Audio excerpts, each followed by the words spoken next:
Ayushman card দিছো নে নাই? ধানৰ দাম বাঢ়িলে নে নাই? সৰিয়হৰ দাম বাঢ়িলে নে নাই? চিন্তা কৰি চাওক। ৰাইজৰ মুখে মুখে কথা, মই যে আপোনালোকৰ পৰা উলিয়াই দিলোঁ, আপোনালোকে সুধিলোঁ। মই ভাষণ দিবলৈ আহিছিলোঁ, কোনতে আপোনালোকৰ ভাষণ শুনি ল'লোঁ। হয়নে নহয় কওক? তাৰমানে মই দৃঢ়তাৰে কওঁ, সাংবাদিকসকলে যদি কেমেৰা ঘূৰাই আছে, কিবা এটা উল্টা পুল্টা কৈ দিলেতো সাংবাদিকে ধৰিয়ে ল'লে হয়।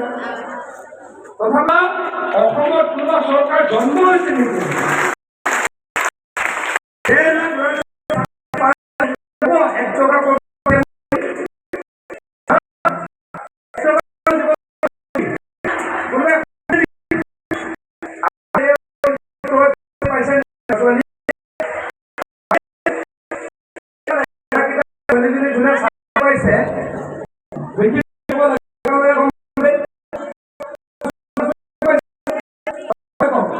আগতে কেনেকুৱা আছিল কংগ্ৰেছৰ দিনত?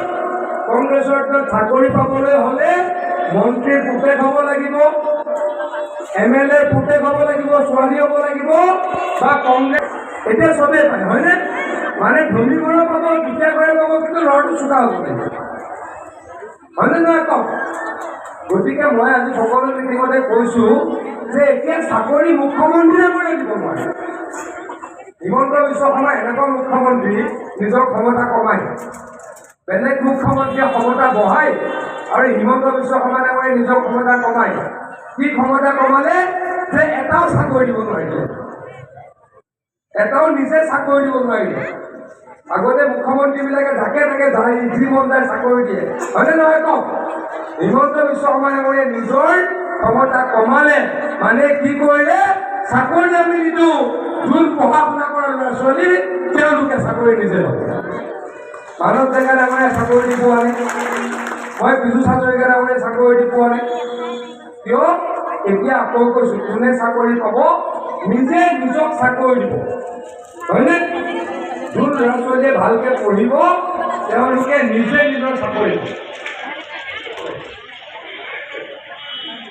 হয়নে নহয় কওক? আজি যেতিয়া ৰাকেশ পাল আছিলে কংগ্ৰেছৰ চৰকাৰ দিনত, তেতিয়া কিমান টকা চাকৰি দিছিলে? ACS চাকৰি, APS চাকৰি দাম কিমান দিছিলে?